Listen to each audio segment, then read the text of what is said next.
You good. You good. You good. You good.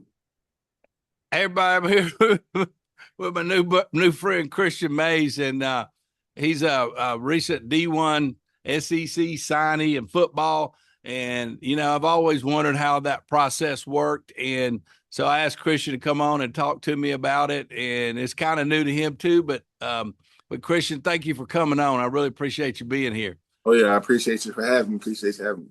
So tell me a little bit about what it's like to be recruited by a D-1 school or by an SEC school. What's that process like? Do they call you on the phone? They text you? They come see you? What's the deal? So how it went for me was, I had a great season last year. Did what I did. I ain't hear nothing from coaches until about winter workouts. I got my first offer from the University of Troy in Alabama to a FB. It's a Sun Belt school. Um, Mm-hmm. and from there, it just kind of kicked off. People kept coming out to the school. Coaches would text me, come to the office. There's a coach here to see you. First one to come out, the first Power Four school to ever come out there and see me, I believe, was Auburn.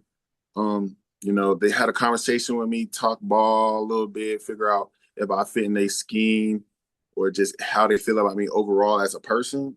And then they make the offer from there. A couple of guys came out, Auburn, Arkansas, Tennessee came out, all of them. The first one was Auburn. He felt the need, like right after we had that conversation late that night, he was like, we got to offer you. I was like, that sound good. First SEC offer, first Power Four offer. It was definitely mind blowing. Only one at Northeast Mississippi Community College at the moment who got a Power Four. Theirs are soon to come, but definitely an upfilling, a goal come true. You know what I mean? I grew up watching football, so for an SEC Power Four school to come at me, it's definitely life changing, mind blowing for real. How do you decide if you've got three or four schools talking to you and stuff? Are they wearing you out on the text and phone call? And how do you decide? Do you go to visits? What makes you say, Yeah. hey, this is where I need to be? Yeah, well, it definitely was overwhelming, especially not having to deal with it for a while and not dealing with it personally. Definitely was overwhelming. Phone calls, 4 or 5 coaches a day will call me, have conversations, checking up on me, seeing what I'm doing, if I'm conditioning and all that. And it's really off a decision factor. It really just me going out to schools, official visits, and meeting the staff and seeing the facilities and seeing what they can do for me, seeing their skill sets and their career, who they got into the NFL or in a upper level. You know what I mean? So So when it you're looking, so the coach that you would be under, like the line coach, right, yeah, or whatever, that's really important to you in making your decision that that guy potentially could get you to the next level. yeah, 100%. There's coaches out here. All coaches are great. Every coach I've ever talked to, fantastic. But some of them have certain skill sets. Some of them have a bigger name in the game, and like proof in the pudding. I've seen this coach, for example, Coach Gardner, Rodney Gardner. He's a legend. Been in there around I believe like 30 years or something like that. Been in Yeah. Georgia, Auburn, Alabama. He's been in all of those schools, and just him, how many guys he's got into the league, the guys he's actually developed into what they want, and it's fitting into their scheme as well. I don't want to go to a school that I'm just the big guy in the middle clogging it up. Like at Tennessee, what Rodney got going on, Coach Gardner, he has get upfield, go get a sack, get TFLs, get stats behind the line of scrimmage. So yeah, that was definitely a big factor. Coach Garner can 100% develop me into what I need to be. I'm sure there's other coaches out there that can do the same, but at the moment, Coach Gardner's the one. All right. Then you said you said that when you commit, what does that mean? Like right now, I guess you're a verbal commit, and then you Yeah, said at some point in time you got to sign a contract with them. yes, sir. So I went on an official visit to Tennessee. I like everything they were talking about, all the facilities, all the coaching staff, and what they're trying to build. So I was on an official visit. I felt that it was home. I felt most comfortable there. So they kind of just gave me a microphone at dinner, and it was like a feast, and probably like 100 people there. I verbally committed over the microphone to everybody, and then make a post on Twitter, make sure everybody knows. They had me shut down my recruitment, so meaning not really taking any other visits, going to other schools and seeing what they're about, you know. So yeah, just verbally committed, and then in December after the season, they'll send out a contract. I'll look over it. My peoples will look over it, and then sign it, make sure everything good, send it off, and it's all official. 1 year, 2 year, 3 year, whatever you got, it's just a guarantee. Make sure that everything is going to happen, and you don't break no contracts or rules or things like that. Does that keep you from leaving and going to another school if you're under contract?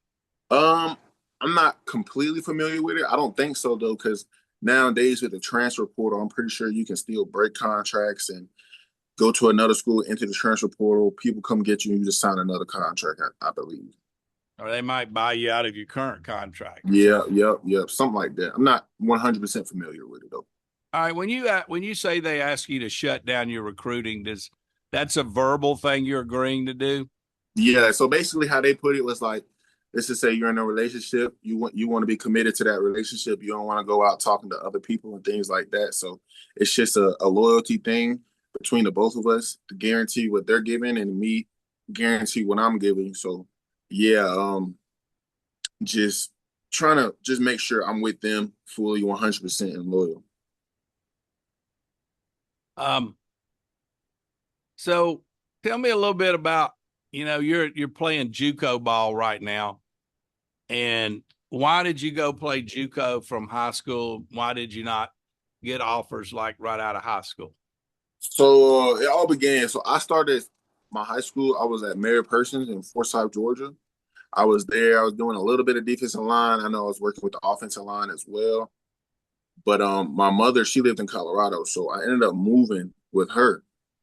I was down there. I was around the wrong kids. I take 100% blame for it, but I was around the wrong crowd and got into things I wasn't supposed to get into. Bad grades, just ditching class. I was highly recruited out of high school. Not too many people knew about me. I had a couple of recruitment from at least CU Boulder and Ohio State, which it was a big one at the moment. But yeah, just hung out with the wrong crowd and just went down the wrong path. And then right after my senior year football season, that season, I kind of lost all motivation of just classes, and I just started just flunking all my things, and I take full responsibility for it. But I ended up dropping out, so which was very very crazy. I had 3 months, 3 months, 3 months left to graduate. I just at the moment I was in need or just wanted to get uh instant gratification. Like, let's go make some money right now. I don't want to wait right now. So I went and went to this retirement home, and I was washing dishes and I was busting my butt and working. And it came to a point I just kept realizing I do not like going to wash dishes every day.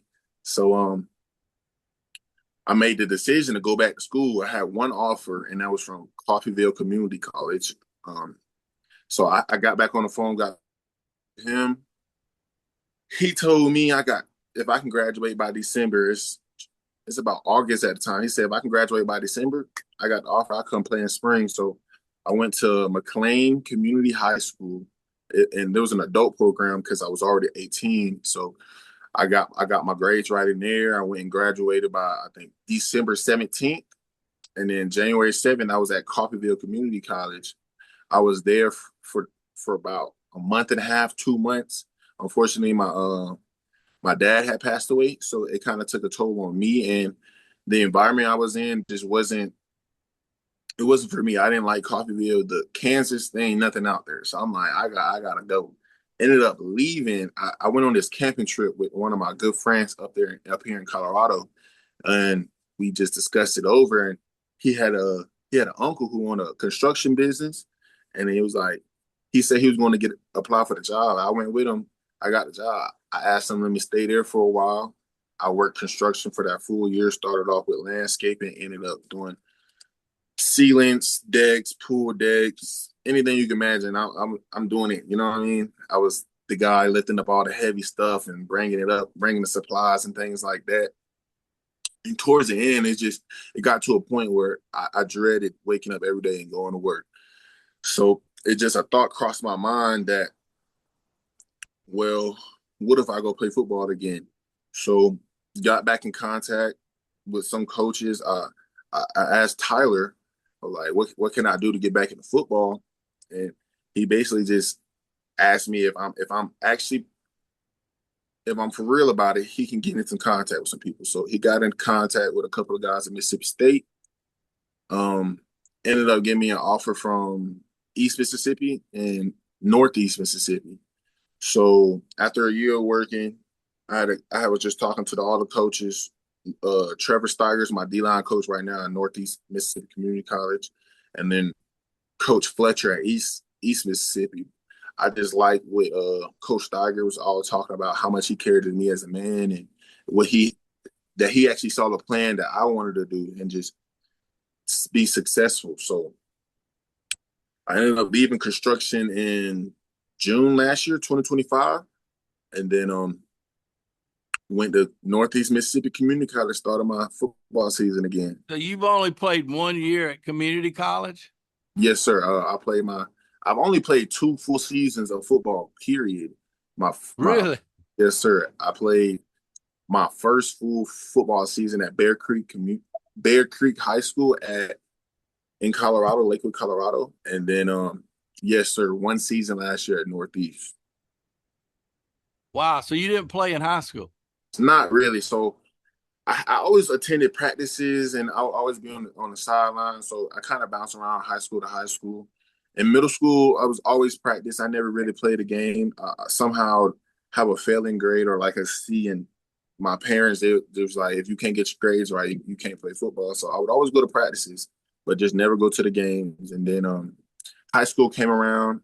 I had went to Griffin High School and then moved back to Mary Persons High School. So it took a year of eligibility away since I was a transfer student, they said. So didn't play, just was on the sideline. I played a little bit of JV. I don't even remember it for real. I don't remember gaining any experience from it, any technique. So I don't even really count it. Then I was like, let's go to Colorado. So my mindset of going to Colorado and playing football was, I'm from Georgia. I'm a big guy. There's not too many big guys in Colorado. Just a bunch of short people. Just I knew I would stick out like a sore thumb on that field, so I took that opportunity to go, and it kind of stuck with me. So Was that what it was when you got there? Was it like that? oh The yeah, small 100%. There was one other guy, the right tackle. I was the left tackle, also playing nose guard, starting on both sides of the ball. But it is exactly what I thought it was. I was the biggest guy there.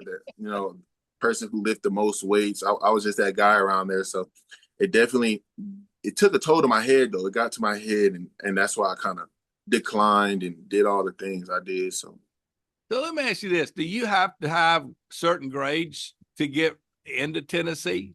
Do they yeah, require you to have a GPA? You don't hear about that anymore. yeah. I'm pretty sure the requirement to get into a Division I school is a 2.5 GPA. So out of high school, I had a 1.7. So they automatically disqualified me for Division I, and that's why I also had to go the JUCO route. But now that I'm at Northeast, my grades are beyond great. I've locked in way more, and I'm 100% got the grades to get into where I need to go. So you're all focused up now, right? Oh yeah, 100%. That construction took a toll. It showed me the real world, man. Well, sometimes you got to do those kind of things to figure out where you're going to go. And, Yeah, I'm sitting here thinking about all these kids that play football from 6 years old on up. And by the time they get to college or whatever, they're tired of it. I had yeah, a good friend that he could have gone to NFL and he's like, dude, I'm just tired of it. That's all I've done. And so that might be cool that you're sort of fresh on that, yep, right? It's yep. not like Body's you're, still fresh and hasn't took too yeah, much of a toll from the beating from all the football my whole life. So. yeah, yeah. So you would, if it all works out for you, you would go to Tennessee when? In January In 2027. January. So Yes, sir. you'll do this fall at where you are now and Yep. play football too, right? Yes, sir. Yeah, I'll play. Got actually first games in 32 days. So, So you're gonna play where you are yep. and play that season. Hopefully your grades are still good. Sign the contract in December or January, whatever, and then you'll go and transfer to Tennessee and start your first spring semester or whatever at Tennessee, right? Yes, sir. Yes, sir. Getting all that off. Yeah. I think it's best too. I get all the the off season work. They want me, for me being a JC guy, they want me to come in and make an impact. They got all these freshmen, these high schoolers coming in that don't have the college experience. I'm kind of blessed to have the JUCO route. I do have a bit of the college experience I would need to go into the next level. So definitely they want me to come in and be that guy. So Yeah.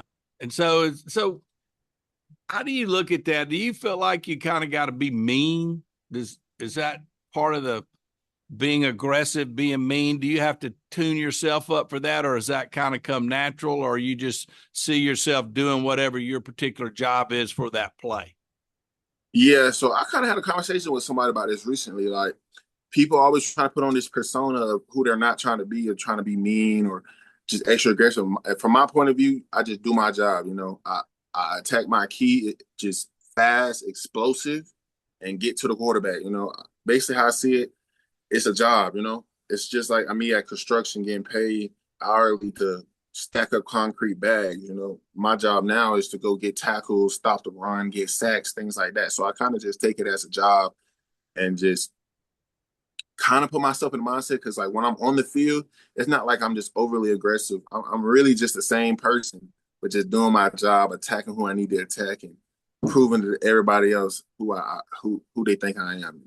So do you think it's important to feel like when you're there and you're lined up, do you feel like it's important that you got to be the guy, that you got to make the tackle, that you got something to prove? I was watching a thing on Bo Jackson the other day from Auburn. He was like, I always had the attitude when I stepped on the field, there was nobody better than me on the Yep. field. And those are superstars, and I'm sure Michael Jordan was the same way, and a lot of those guys. Do you feel like you need to be more mentally pumped up, or Yeah. you think you can? Yeah, 100%, 100%. When I get out there, I feel that like I gotta be the better than the guy in front of me. If I can be better than the guy in front of me, I'm good. I do walk up now. Like now, currently, I'm the number one defensive lineman in the country. So in JUCO, so definitely walking onto that field, walking into practice like that guy. If I always have that mindset, I can go onto the field with that mindset. And as long as, like I said, as long as I'm better than that guy in front of me and doing my job properly, I'm gonna get paid. Yeah. So is the pay, is the pay good enough? Is it where you can save money, or is it just where you can live and be a part of going to The, college and stuff? yeah, the NIL nowadays is unbelievable. Like, it's life changing money. I'm able to save. I'm able to invest into my future, make sure and live out my dreams currently.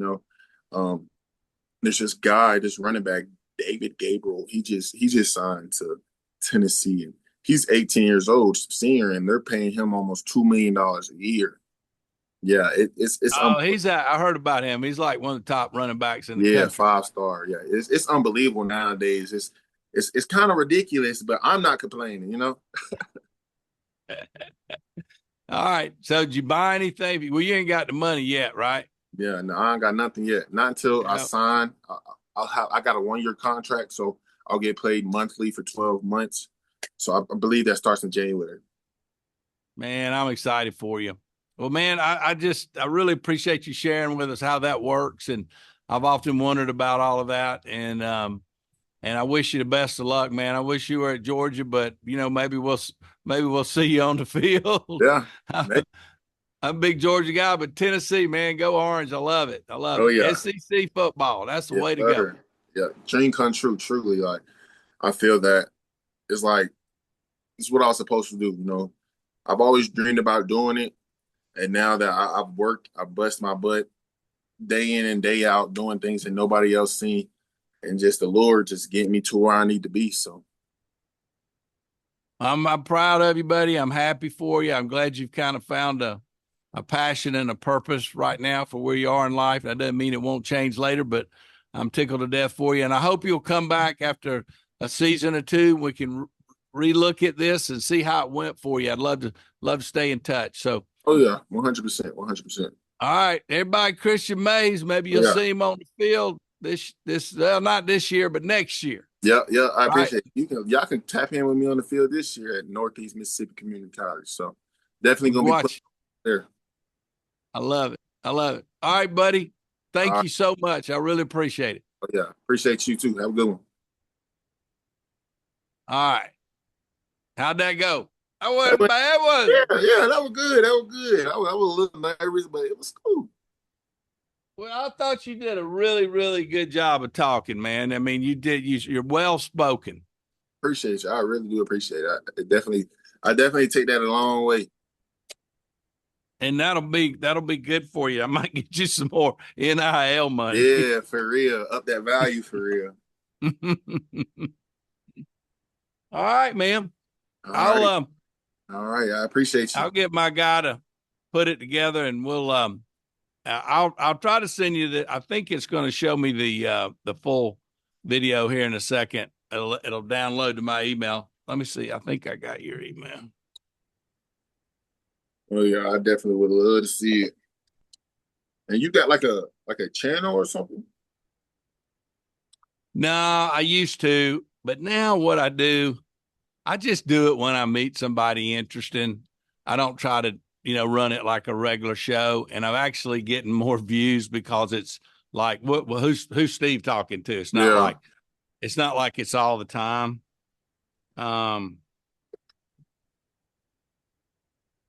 Let me, I don't know. I don't know why this is.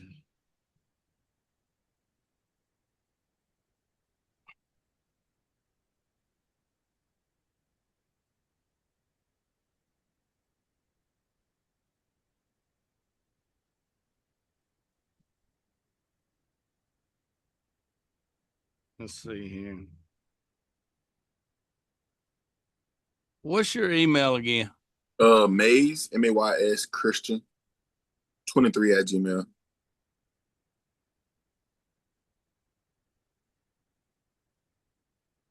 How'd you pick 23?